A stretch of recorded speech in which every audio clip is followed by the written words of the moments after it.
Welcome back, everybody. You know, still photographs literally freeze time. That's the great thing about them. It's amazing.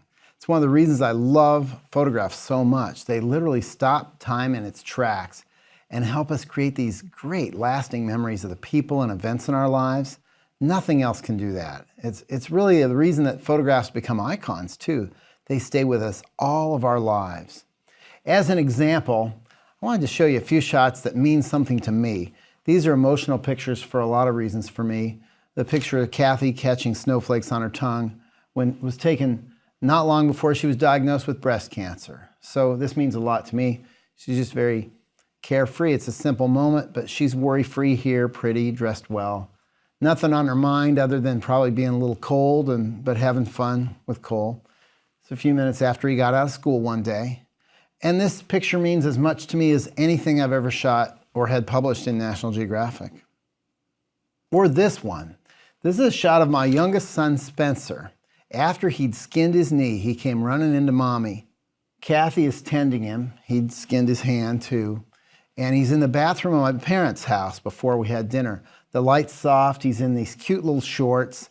And you really see he's upset. He was all better 5 minutes later, but look at how a simple moment can become just a beautiful photograph. Man, did I get yelled at for shooting this picture too. They both turned at me and yelled at me. I got one frame. I'm terrible, aren't I? This last one is of my grandmother and my mother. My grandmother's parents are in the portraits on the walls. It's my grandmother and my mother in the mirror. You know, my grandmother has long since passed away. This is an honest way to remember her. I remember she wouldn't let me move her bed so I could get a little bit better angle. No way, I'm not gonna rearrange her furniture. She was this tough lady from North Texas. She kept a very tidy and clean house. She did not suffer fools. She didn't complain, and she kept going. She'd lived through the Dust Bowl, had made the journey to California when the family lost the ranch, just as Steinbeck had written about in the Grapes of Wrath, of a lot of people that went through that. And this photograph to me is an honest representation of all that, and both endures to ensure I'll never forget her, and I won't. I just wish that I'd put myself right here. Would have been a 4-generational portrait. Anyway, all these photographs have an emotional weight for me, and I love that, I really do. As I've said, it's something that only still photographs can really pull off well. So where would we be without cameras? I'm sure glad I didn't live in a time when they didn't have photographs. Photographs help us preserve our memories all through our lives, and the mind tends to remember things in terms of still photographs anyway. What a great invention, kind of like flight. I marvel every time I get on an airplane and sail up and over the clouds, and I fly all the time, nearly every week. Same thing when I see photographs. It is really marvelous that we can do this, you know? The process of photography, it's amazing to me still. And let me stress again this idea of taking pictures in our own homes and how important and relevant that is. Every bit as important as photographing something for National Geographic. I mean, the people there, the pets, the relationships, everything about it. We love this. We love these people we live with and our pets most of the time. They know we're not going to do them any harm with our cameras, and we are just there. And these people we love, they'll let us shoot whatever we want within reason, and hopefully they ignore us so we can shoot wonderful candids. That's my own hand feeling Cole's head before he goes to school. Does he have a fever? Should he go to school? He wasn't quite feeling good. I just shot 1 or 2 frames, but it's a nice little candid of him when he was a little boy. He's 18 years old now. So the dance of life goes on and on around us, all captured well in still photographs. Some friends of mine that ran a cafe, they'd taken a print I gave them, tacked it up on the bulletin board in their cafe. They made the most wonderful pies. These are all things that mean something to me. You know, special occasions count too. Very easy to do really nice pictures if you're there. Take Thanksgiving at my house. It's a very happy celebration. My mother and my mother-in-law there with a couple of pies they've handmade. Everybody's healthy and happy in this picture. And what a nice way to remember this moment, especially now that my wife's mom is too frail to participate much now, let alone cook. What a nice little moment. And this was just a few years ago, and they're always forever in this picture, healthy and happy. That is the beautiful thing about still photography, really is. You know, I usually have my camera downstairs on a little table out of the way. It always has a fresh card in it that's been cleaned off. It's always set to aperture priority with a fairly high ISO because I'm most likely to see something happening indoors. I want to be ready to go. I'm ready It's sitting there, I'm ready. So when I see little things like this in the kitchen, when the dog and Ellen and Spencer are all crowding in to get mom's attention in the kitchen, I can shoot it. You know, they all want to get in on whatever mom's doing all the time, probably making chocolate chip cookies here or something. But you can't really recreate things like this, so it won't look as good or the same. So I just grab it fast. I'm ready to go. I grab it. It's really quick that way. It's so much better to photograph what people are really doing than to force something on them, by the way, and to have them doing what we think they should be doing. After a while, it's all going to look the same. It's the infinite variety of real human behavior in different situations, different settings, rooms, different lights, times when we feel good, times when we feel bad. That's the infinite variety, and that makes for a rich experience when it comes to creating good photographs. Now, don't overdo it, just a frame or two, but if you're ready to go, you can do the same thing. You can do the same thing. Here's some genuine moments where I couldn't reproduce it if I tried, right? Kathy and her sister. I had busted them for gossiping. I said, oh, should you guys really be gossiping like that? And they realized they've been busted and they just can't control themselves. They cannot stop laughing. Now this picture of my little boy Spencer, he's just as happy as can be. He just had a bath. Usually he doesn't like to get a bath. I don't know, maybe his mom was making faces at him or something. I don't know. Or this picture, one where he's gone a little nutty. I have no idea why he got all the toilet paper out. I have no idea, throwing it all over the room. Instead of getting mad at him, I took a couple of pictures. More fun that way. And you know what? He's half grown up now too, so I'm really glad I shot this. Came across Ellen and her friend one night. I came downstairs. She was having a sleepover. They decided to make mud masks out of green food coloring and oatmeal. Had my camera. Was ready. I was totally surprised by it, but I was ready. Anything going on in my house that's interesting or colorful or different, I shoot it. I got 3 kids and 2 dogs. It's a madhouse. I shoot whatever I can get away with. Now, I don't just mean I shoot birthday parties and Christmas morning. I try to do something new all the time. I have that camera there, and I don't beat a dead horse. I shoot just a few, very quick. The good stuff just happens for a moment anyway. Remember, a real photographer can make good pictures out of anything, even the daily grind of a household. It could be something as simple as my parents having dinner. They have this routine. They live by themselves. It's very quiet, very measured. They sit across the table. They don't talk much. Very, very measured thing. Lots of color. My mother believes in eating healthy. This is very typical of their tidy little house in Nebraska. It's a good representation of them. It could be a friend of mine helping her daughter with her homework. You know, this is the type of picture we just don't think to shoot. It could be Kathy trying to feed little Spencer when he was little outside. It could be anything. It could be my son getting a haircut in the kitchen. Or the time that Spencer decided to run around naked for some reason before we sodded the backyard. I don't know what was going on there, but I shot it. I like the way the tree splits this up. Dog, Spencer, Kathy, shovel. I like the leading lines of framing devices in there, I guess. The thing that I love to do really is to capture happiness, smiles, laughter, love. I really do. Like this picture of Kathy kissing Ellen on the cheek in the bathroom. It is so sweet. I love it because it shows the bond between them. They're not too terribly conscious of the camera. It just happened kind of quickly. And my daughter will forever be 5 years old. That is so nice. She's always going to be 5 years old in that picture. You know, I also, though, as you know, I photograph the tears and the dramatic things as well. Crying babies, to me, make better pictures sometimes than smiling babies.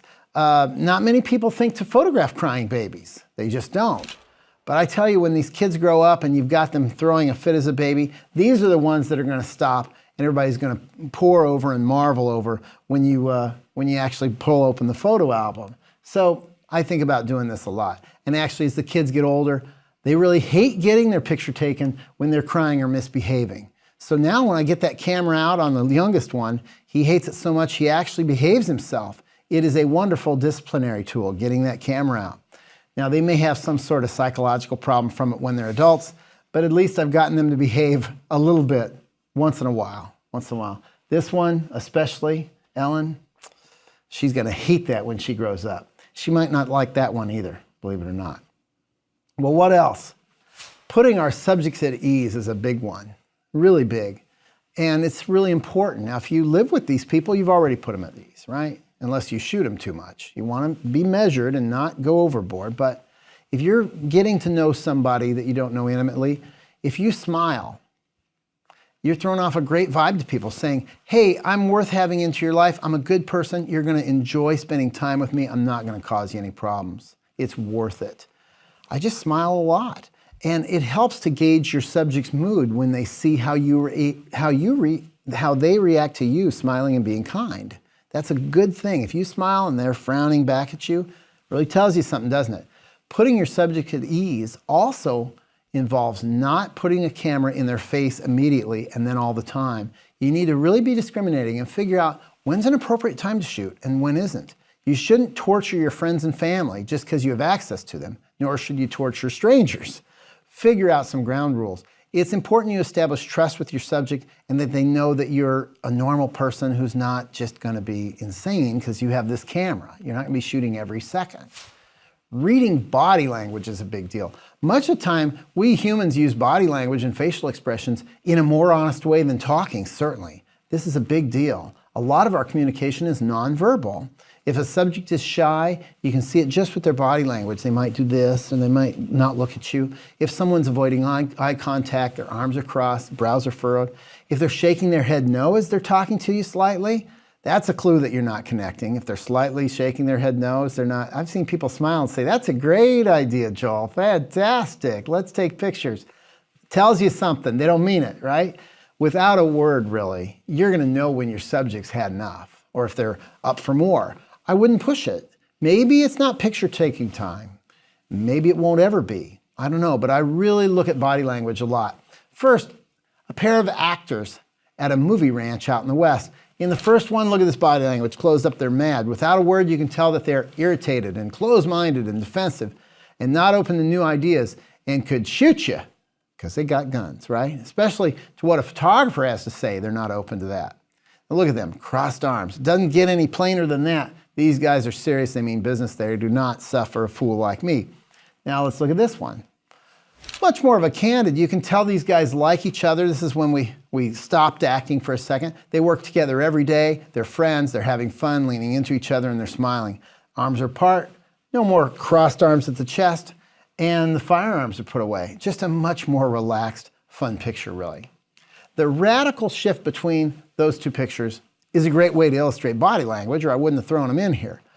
I wouldn't have wanted to take a second picture of the two guys that were mad, right? And maybe you wouldn't even live long enough to take that second picture. But you could shoot all day with the two guys that were happy. Often it's the unspoken stuff that's more important than the spoken stuff. You can even tell how animals are feeling just by looking at them. You can read animals that you're photographing quite easily. Here's another thing to learn. Learn to be a fly on the wall so that you're not interfering with a subject's behavior. Now, littlest one, Spencer, at my house is a real good example. He likes to throw fits all the time. He'll go upside down at the dinner table at home when we're trying to have a meal. He likes to take a show on the road too. My wife is so good at ignoring him that she can just go on with whatever's going on. Doesn't matter if we're in public or in private, she just doesn't pay any attention. To me, that's the great part. And the payoff of the picture, really, a picture like this, she's just going to have her dinner. It doesn't matter what Spencer's doing. If he's throwing a fit in a public place, in a cafe, that's fine. You know, we're in New Mexico. I love the way that his pants match the color of the booth, by the way. I'm thinking about that too, but she's just eating her lunch. She doesn't even hear him. So when you're trying to set up a comfortable and friendly relationship to your subject, you also need to be thinking about color palette, softness of light, depth of field, composition, everything we've talked about so far in the course. If you can get a little bit of this in there, like real interesting stuff, fun stuff, that's gravy. I just try to be a fly on the wall most of the time, really. People have to get used to me. I smile when I'm introducing myself and so forth, tell them I'm a fun guy, but they have to get normal again. They have to quit paying attention to me. If you stop the whole train, say, hey, here I am, would you move a little bit to try to fix something in the frame? You've derailed the whole mood of the shoot. You've brought attention to yourself, made people uptight. They're going to be conscious of their actions. Just let things unfold and happen naturally. Minimize the amount of noisy gear that you have and movement. Maybe put that flash away, don't use the flash. Find the best spot to be, and try to just hang out and try to vanish. And when working in delicate situations, you're really going to want to minimize the movement, the noises, and the flash as well. Flash really takes its toll on situations that are delicate. You know, Kathy might get embarrassed if I use flash to take a picture of her upside down boy next to her in a roadside cafe like that last one. I mean, it'd draw attention. I'm just shooting a couple and putting the camera down and eating my lunch. There's plenty of beautiful, soft, natural light in there anyway, and that works fine. I don't need to hit that with a flash. And all these things also are nice, candid moments because you're not interrupting. You're just sitting there, you're just hanging out.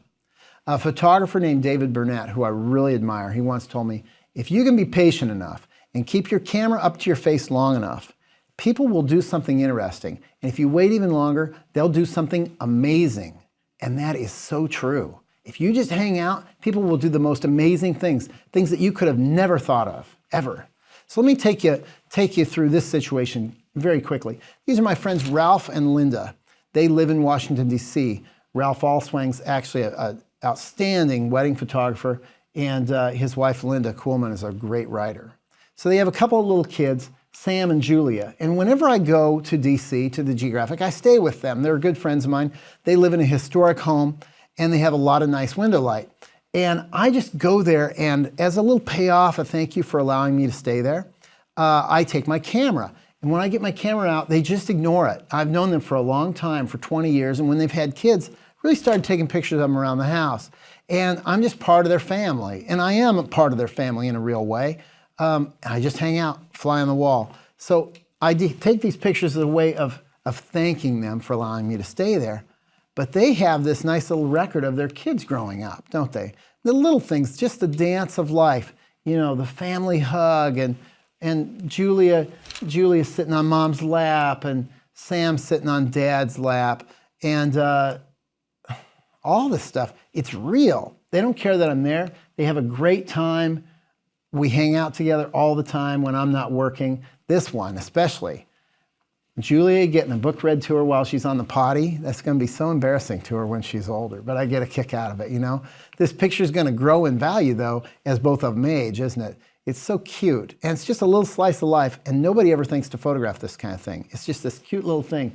And look at how her head stands out perfectly against that. I'm thinking about backgrounds all the time when I'm shooting. I want her head to be kind of haloed here. Not over here, not with these lines in it. Pops right out. Linda's face is framed by her hair. Everything's clean. This is just shot at night. No big deal. It's just this cute little slice of life. The kids trying to get the kids fed, get out the door, put in bed at night. Most people would not think to shoot this stuff. But you know, a couple times a year, I'm there for this stuff. I shoot, and I get it. Ralph tickling Julie in the kitchen, or being very tired at the end of the day. Just Ralph being tired. I like that too. Of all the pictures I've done though, this one is absolutely my favorite. It's of Ralph looking so dejected because Linda, who I'm not sure she knows how to do laundry well, she has put Sam's baseball shoes in the washing machine and filled them full of soap. So he has these wet, sudsy baseball shoes, and he has to go out and play this game in these shoes. And Ralph looks so disappointed. He cannot fix this problem in time. They don't have another pair of shoes for the baseball field. And Ralph has totally had his bubble popped, and he's trying to decide whether to yell at his wife or just pack it up and go out the door. And I still hear Linda in the background. What can I do about it now, Ralph? And they're arguing about it, and Ralph looks so sad, and he knows that Sam's going to be in wet shoes for the next 3 hours and won't play as well. Sam doesn't like it, but he's not saying anything. He's just standing there. He wants to stay out of the argument. It's just a classic to me. I laugh every time I see it. But there are lots of good pictures, though, from this family. After the kids have gone to bed even, just Ralph looking at the dog who wants to steal his ice cream. Ralph has such a good, expressive face, and he's a photographer. He knows that if they don't pay any attention to me, that's when I get all the really good stuff. And it's a joy to be there. You know, it can be rewarding to document people at work, too. Most people don't take the time to show themselves doing their jobs. So you could start a trend. For example, take pictures at my accountant's. This is my friend Kyle Sitzman. He's been my accountant for a long time. This office is very cluttered, and yet that reads somehow. Let's talk about the mechanics of some of these pictures. Look at this. His face is lit. He's smiling. He's kind of the space in the center. Could it be a little cleaner if I was a little higher? That shelf wouldn't be in his head, but it still reads because he's kind of the center of attention. And look at all this stuff swirling. Creates kind of a circle, and you're looking back at him. But every corner is used, isn't it? Every corner is used. You know, the mechanics of pictures. I think about the mechanics of pictures when I photograph my mechanic, Kendall Warnock at A1 Automotive. Here he is, nice soft light. I center people a lot when I do portraits. I just like that look. But look at this, something going on in every portion of the frame. I try to pay off the viewer, and I try to keep the background as simple as I can behind people's heads. That's where I'm going, right for the eyes. What else? I do detail shots all the time. Look at how we've got these leading lines going right into where we're working on this car on the underside. Leading lines taking you right to the point, right in the center. That's all right. It's just a framing technique, that's all it is. But you know about framing techniques, don't you? Or my doctor, Mark Hutchins, my wife and I. Just very simple, elegant light, just during an appointment. You know, the eyes are the windows to the soul here again. A little splash of color. It's good. It's fine. It's very simple. He's slightly off center though, isn't he? More, thinking about rule of thirds again, he's more up into that upper left-hand corner. It's all right. You know, of all the places I go though, as far as work pictures, I really love going to my insurance agents because he lets me do wacky things while I'm there. I've been friends with the guy for a long time, and he's got a good sense of humor, and he allows me to bring friends in who are models, and we kind of goof off. And we take all sorts of crazy pictures, just for fun. I don't know why. This is done very intentionally here. I don't like the way that's very, very empty, but I love the way that she is framed up perfectly in that doorway, perfectly like that. She just stands out. She reads so easily. This picture really needs something up here to hold it together. You know what would be perfect? A photograph, a family portrait of a whole family with bags on their heads. Maybe I should go redo this picture. I think I probably should. Rule of thirds, framing, the whole thing. It just needs that one last piece. I think I will go redo it. I think I will. You know, whenever I go to these places, I'm thinking about, well, beyond doing stuff that's goofy, I'm thinking about, well, let's just break up the monotony of the day. It's fun and interesting. And you know what? These guys put these pictures up on their walls. They start a lot of conversations with these pictures, with new clients. They make a better living by having interesting pictures of themselves. Plus, they get a laugh out of them over and over again. And I'm really trying to do things that other people haven't done. Whenever I can surprise somebody by shooting a nice picture of daily life, I mean, I do it. I really do. I try to do that all the time. What else do I shoot? Sleeping people, especially kids. It's really excellent. They can't backtalk you when they're asleep. Kids can't. They're not going to try to hold you up for bribes for candy or sweets or ice cream. You can put your camera on a tripod, get lots of depth of field, and really work stuff. I work sleeping kids all the time. Look at Spencer's room here. Holy cow. What a mess. It looks like I got a fish coming out of my head, but I wanted to illustrate just, you know what? It's good stuff, and it's easy. It's very easy when they're sleeping. Look at this, the composition in here. Again, just a reading light. This is a single tungsten bulb. Just like I showed you earlier in the course, that little chick in the hand, same thing. We've got one beautiful golden light source, rule of thirds going on here, classic rule of thirds here and here, leading lines going all through the picture, three faces. This picture's got a lot of stuff going on in it. And it took me a while to craft this. I really worked it. I really did. I got down low, I got up high.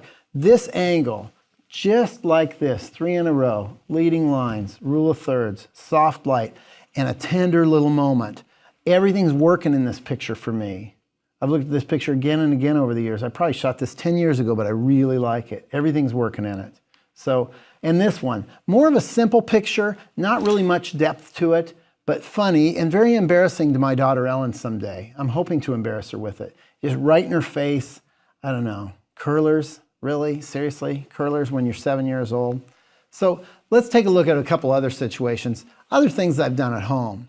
You know, when I'm at home, I'm always looking for the place where the light looks the best. I'm looking for a stage, always a stage. I look for that best place, and then I'll often hang out just to see what develops. But what do I mean by best place? I mean light. I want good light, I want a clean background, and something happening all the time. I look for this type of thing. The world is a stage, whether I'm at home or about, I look for which direction the light's best, and then I hope that something good's going on in it.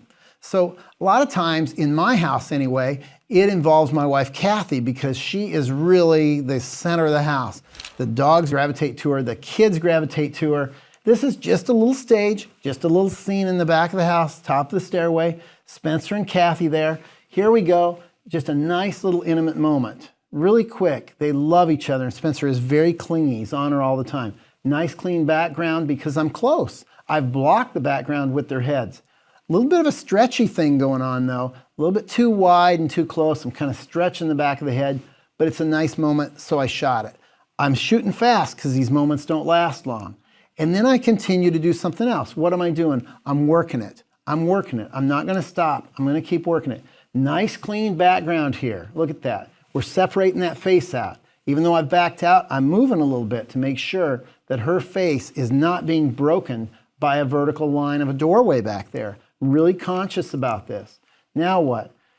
They're just hanging out. They're goofing around. I'm trying a lower angle here.